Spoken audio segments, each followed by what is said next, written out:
The author of Navardik shared a profound story of a Jew from Eastern Europe who was poor and destitute and really had no hope for any type of financial future, when a friend of his told him about the very generous and kind Baron Rothschild living in Frankfurt that would help any Jew in a substantial way.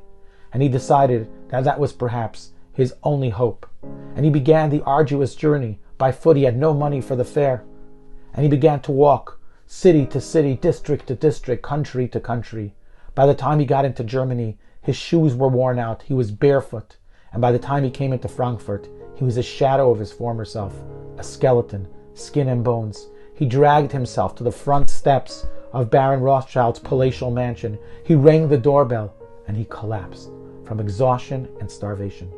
The servants opened the door, saw a Jew that was unconscious. They quickly brought him in. They called the Baron. They began to revive him. They eventually gave him food and drink, and they bathed him and gave him ascetic clothing until he came back to himself.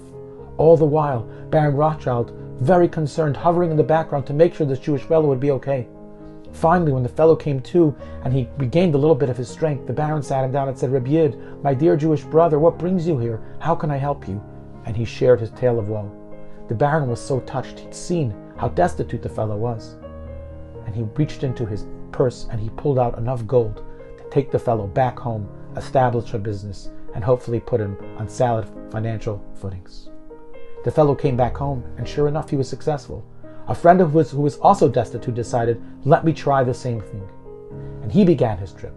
But he decided to do something else. Along the way, he decided to beg and collect from all the kind Jewish communities.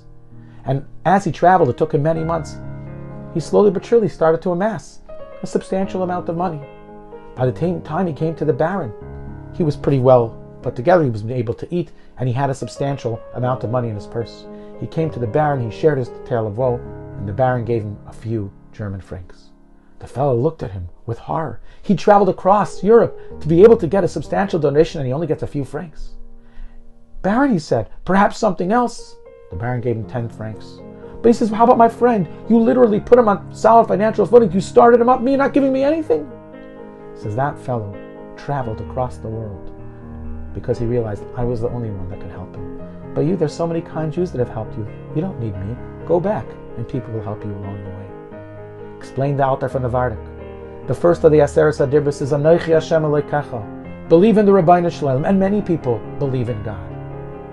But many people believe in God and themselves, in the Almighty and other powers. The second of the Aseret HaDibros is Lo Yeh Lecha Elokim Acher Al Panai. There is nothing besides the Rabbi Shalom.